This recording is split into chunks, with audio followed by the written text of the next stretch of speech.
substantial in number. Yesterday, when the principal telephoned me, when I inquired whether I was speaking English or Kannada, he commanded me to speak in both languages.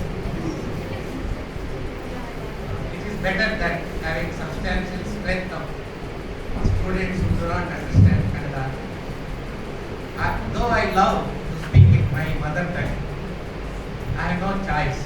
Therefore, I switch over to father tongue. That is English. Chairman of these institutions, that is 11 institutions, chairman of this function, Sir Umar Ismail Khan. And elderly gentlemen and vice chairman of these institutions, Dr. Ahmad Suraj Siraj, learned principal Wasim Khan, vice principal Madam Asmin, learned teachers, dear students. I express my sincere thanks for inviting me this very important function which commences the academic year of this batch. I have not gone through in detail about the calendar of event. I hope it provides several opportunities for every one of you to grow and develop into a full personality.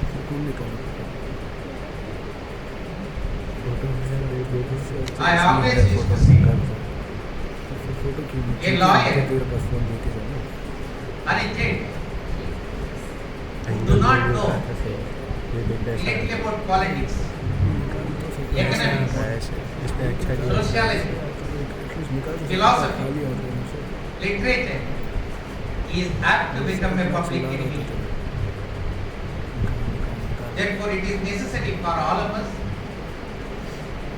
to know and understand different walks of life. I wish every one of you a good and enjoyable academic year for this batch of students and teachers.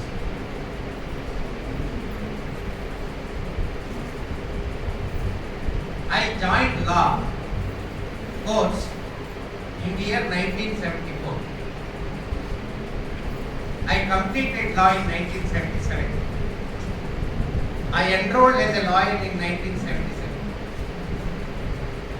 In the same year, I became a part-time law teacher. I practiced it for more than 25 years. In 2004, I became judge of Karnataka. After retirement, the Supreme Court of India designated me as the senior counsel, and I practiced up to the end of 2008. Now I am not practicing it. Having said this, I want to tell one important. The principal, Learned Wasim Khan, by welcoming, made a statement. These institutions are established for the purpose of poor and downtrodden.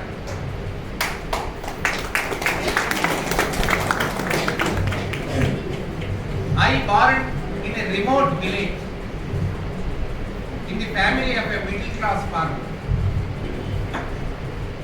I studied up to 7th standard in my village in government Kannada medium school. I completed my SSLC in 3rd class. I completed PU in 3rd class. I completed BA degree in which class? 3rd class. वो भी 3rd class पढ़ी.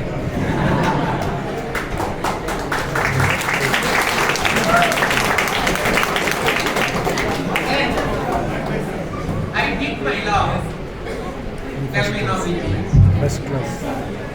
Oh, me.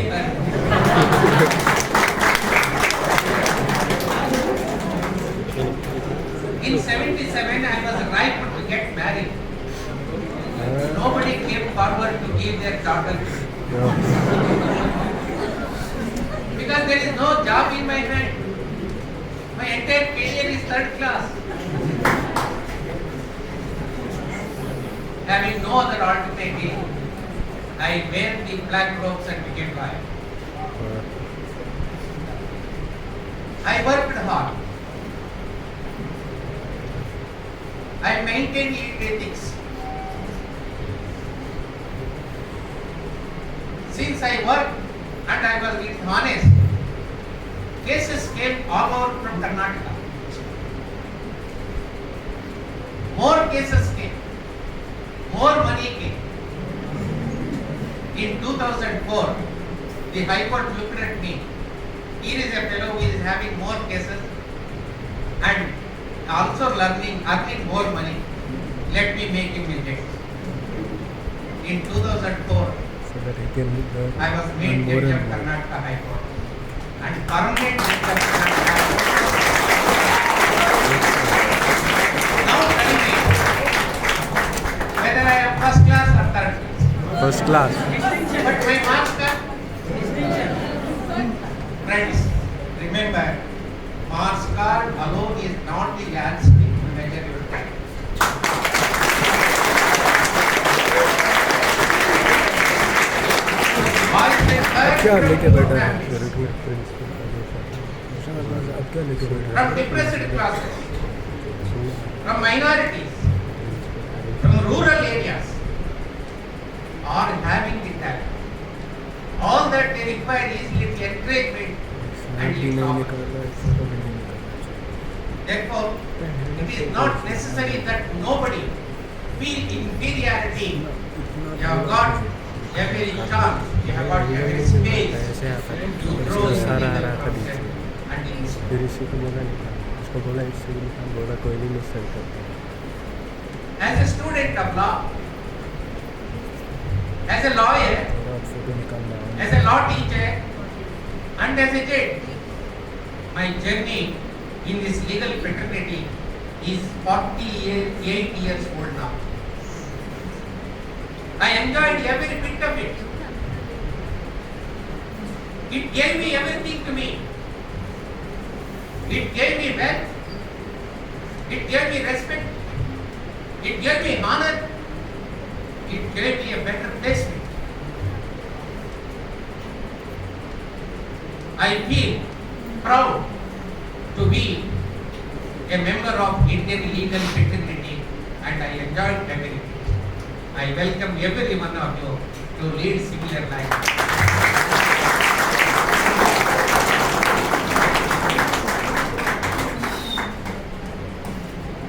When we got independence,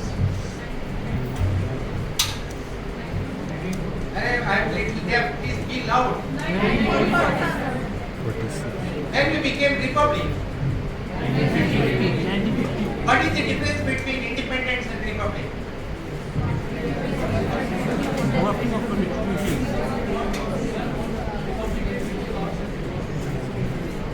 All independent states are not republics, but all republics are independent states. Then the question is, when an independent state will become republic? When an independent state accepts and implements a written constitution, then that country will become republic. In 1947 we got independence. In 1950, by accepting the world's biggest written constitution, India became republic. In the 73 years of India's republic, we have built number of democratic institutions. The most important democratic institution that we have built is Indian judiciary. At the national level there is Supreme Court. At the High Court level there are High Courts. At the state level, at the district level we have district courts. And at Taluka level we are having Taluka courts. Apart from these courts, there are number of other like consumer courts, family courts, special courts, green tribunals, tax tribunals, company law courts, military tribunals, like that we have got number.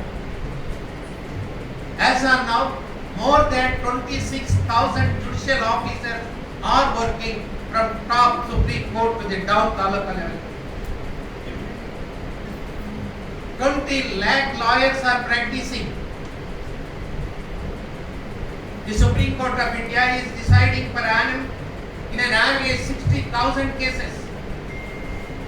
All the high courts in the country are deciding per annum nearly 20 lakh cases. The district and taluka courts are deciding nearly 1 crore 85 lakhs per annum. No judiciary in the world is deciding so much of cases. Despite huge disposal of cases, Indian judiciary, there are more than 4 crore cases. It is not just 100. Having regard to the inflow of cases, the pendency of cases, Indian judiciary demands more number of courts, more number of judges, and more number of lawyers. At present, we are very short. In Europe and in Western countries, for every 10 lakh population, there are 100 to 120 judges. Whereas in India, for 10 lakh population, we are having less than 21 judges. The Law Commission of India recommended to the Government of India that the judge proportion is to be increased at least 50 per every 10 lakhs. Therefore, Indian judiciary requires young boys and girls in more. There is space in Indian judiciary having regard to the pendency of cases and inflow of cases. Therefore, you are most welcome where you can make a decent career in the Indian judiciary. Number 2, what man has not achieved in the last 1000 years, he has achieved in these 100 years. A revolution had taken place in science and technology. By standing here, I can speak through my mobile to the nook and corner of the world. I can see every part of the world before my TV. I can travel from one end of the globe to the other end of the globe in few hours.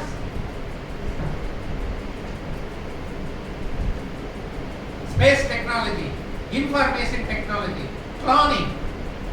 In this way, science has made a revolutionary achievement. No doubt, these scientific and technological achievements contributed to the well-being of human beings. But at the same time, these technological inventions have also produced certain problems. We don't have legislation to solve these problems. Problems cannot be in the street. They are landing in the courts. We are required to take up those cases and decide those cases. Unimaginable types of cases are landing in the courts. Whether a child has got the right to demand the breast milk of mother is the dispute that is landed before the courts. Whether a woman can lend a room on rental basis. If a child is born out of the rental womb, what is the parenthood? What is the motherhood? What is the fatherhood? What are the rights of those child? Are the issues that are landing before the court. In my college days, we were only speaking about time is money, time is money. Now, a case has landed before the court whether time is property for the purpose of tax law.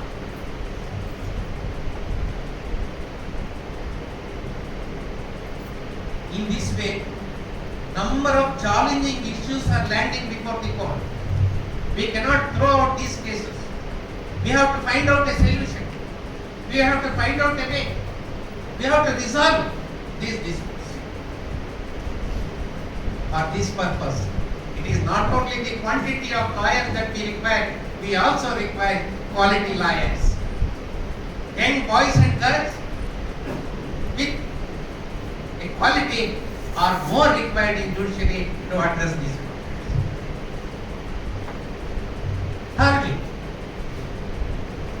there are certain issues which are required to be discussed and find a solution in different forums, like legislative, like executive. We are required to decide. But they are not deciding because of their own vested interests. Keeping an eye on the vote bank, they are not deciding. Those issues are being pushed to the courts. It became an additional burden on the courts. Tell me, the dispute regarding Kaveri River is required to be resolved where? Is it not a case where farmers of 2-3 states, people representatives, water experts, environmental experts sit together, debate and find out a solution? They are not doing it. They are pushing to the court to decide. Babri Masjid and Ram Mandir is an issue which requires to be debated and discussed and find out a solution by two religious leaders, people representatives. They push it to the courts. Reservation. Social scientists have to decide how much reservation is required. They are pushing this problem to the court. What is the content of education? They are pushing to the courts. Sustainable development. They are pushing to the courts. Reserve is not a case to be decided by the courts. But we have pushed that. In this way, there are a number of challenging tasks before the Indian judiciary which require to be discussed and a solution is to be found out. Therefore, every one of you have a space or having an opportunity in the Indian judiciary to address these challenges. Therefore, I say we require young boys and girls who are brilliant to come to the judiciary where you can make a decent career like me and enjoy your case. Therefore, I wish every one of you to come to the judiciary and make a beautiful career out.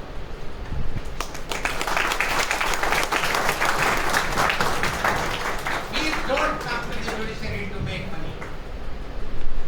You come, automatically you will get money.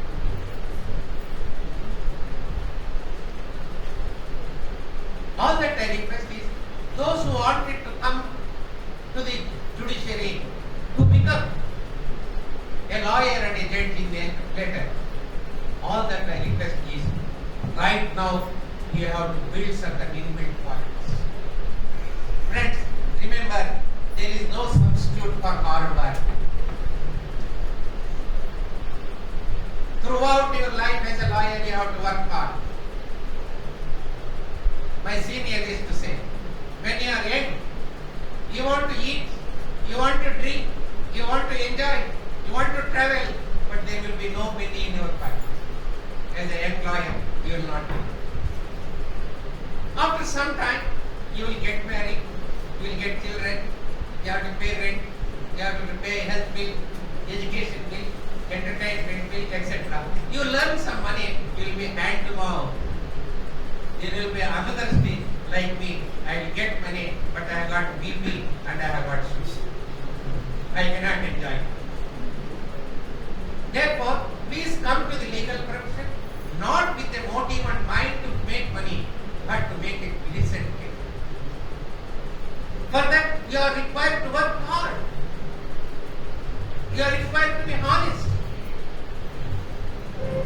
You are required to be very disciplined.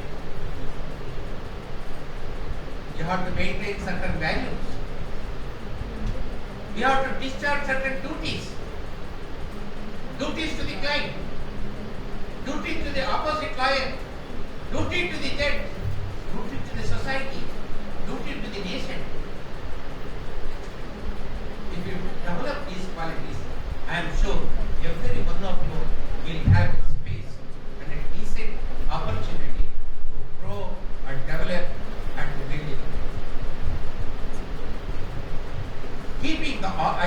not go into details about it. The first thing that you have to do is please cultivate the work culture. If you now start reading and attending college, at least 10 hours a day, that takes care of you in the future. If you read 10 pages of classics in a day, you will be reading how many pages of classics in a month? 300. Per year? 3,600. For 10 years? 3 lakhs. A person who reads 36,000 of classics in his 10 years period of time, you will be a knowledge bank. If this bank is full of knowledge, then everyone comes to draw that knowledge. If this is empty, nobody will come. Then you can charge your fee. Therefore, fill this bank with knowledge. I have seen many number of lawyers have failed in the legal profession because they did not improve the language. Language is vehicle of thought. Words are tools in it. Therefore, you have to build in yourself, acquire a good language. Legal profession will not move forward without language. I'll go to a medical shop. I'll keep this prescription of doctor before me. He will check the robe and bring the medicine. I will give 100 rupees note there. He will take his money and balance the slip and the drug. He will put it into a cover and give. Business is complete. Is there one word in it? Without word, there is a business. You will go to a hotel. Coffee. You will bring the coffee. You will sip the coffee, and you will give the bill. You pay and walk out. Only one more business had taken place. If you get into a bus, conductor comes and stands before you. He says, Majesty, you pay money, you will keep ticket. Next ticket stops, you will get down. Only one word, Majesty. Friends, like this, every other business can take place without language, but legal profession cannot take place without language. Either oral or written. Therefore, right now you have to acquire the command over the language. It is not only English, but also the local language. Both are very important. You may have powerful language. You may have a very beautiful knowledge. But if you don't have public relationship, who will come to you? You can't advertise your legal profession. Either in radio, or in TV, or in newspapers, or in magazines. Sometime back in 2005, I went to New York. I purchased one legal magazine there. In that, full of lawyers advertising. One lawyer says, come to me, I will drop the bill for $100. I saw in the next page, come to me, I will pay $75. Third page I saw, there is another advertisement by a lawyer, pay me $50, I will give you your thing. You can't do like this. Therefore, this is also very important. Knowledge is important, language is important, public relationship is important, and more than anything, moral values are important. Discipline is very important. You have to cultivate certain values. Values cannot be cultivated overnight. Right now, you have to cultivate. If you are honest, it will make you popular. I give one small example. After Bharat law in England, Gandhi came to Bombay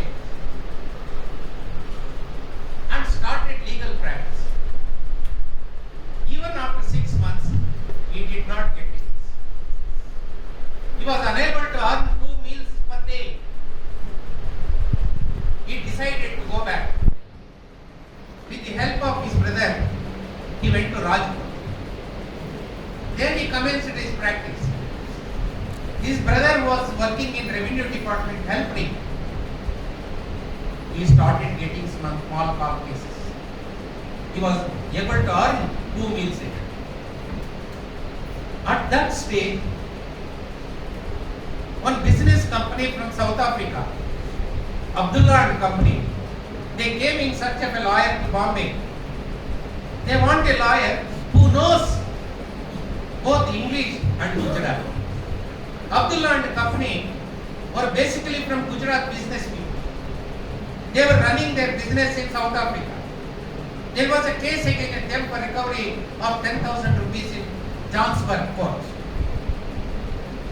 Therefore, they want a lawyer who can read their accounts, explain to the English judge, and translate it to English and win the case. When Abdullah and Company, they searched in Bombay, there was no lawyer. Then the Bombay advocate said, there was a young boy who did not make any dent in this legal profession. He went to Rajput, he go and inquire, he becomes secretary. Abdullah and Company, they went to the Rajput, they requested Gandhi. Gandhi readily accepted. He went to South Africa. Remaining part of his journey to South Africa and not. He went to Johannesburg. He studied the accounts of Abdullah and Company and realized that that is not a case to be. Because according to the accounts maintained by Abdullah and Company, they are due 12,000 rupees. Case is against them for how many? 10,000 rupees. When this is told to Abdullah, Abdullah felt very unhappy. Having paid so much of money and brought from this fellow from there from India to South Africa, he says, I can't give this case. Then Gandhi says, Abdullah, if you give permission, I will talk to the other side lawyer and I will arrange a meeting of both the parties. Then Abdullah agreed. Gandhi talked to other side advocate, arranged a meeting of both the clients. They discussed, they settled the dispute. The broken business relationship was re-established. Court costs were removed. Interest is removed. Principal amount is made into 24 installments. Filed a compromise petition before the court. Court decreed this one. This one case sent a current among the judges, English judges particularly. Can there be a lawyer like this? Therefore, judges started obeying the command of Gandhi. If Gandhi stands for plaintiff and says, my lords, this is a case to be decreed, judges is to decree. If Gandhi appears for defendant and says, my lords, this is a case to be dismissed, judges is to dismiss. Whatever Gandhi says, that is true. Judges believed it. He became popular among the judges. He also became popular among the lawyers, among the clients. Even if I don't have a case, no evidence, no law in my favor, if I take my problem to the Gandhi, Gandhi will find out a way. He will show a solution. He will resolve the problem. That is the popularity. In this way, Gandhi became a very popular advocate in South Africa and he practiced for 23.5 years. By being honest, one can be a popular lawyer. Best example is sometime back, 10 years back, the Chief Justice of India went to South Africa with a delegation. A banquet was arranged. Chief Justice of India said, all of you are fortunate. India has sent Gandhi. He started Satyagraha. He started freedom movement here. Now you are enjoying the freedom. The Chief Justice of South Africa, in his reply, he said, India had only sent Gandhi, but we have sent back to India Mahatma Gandhi.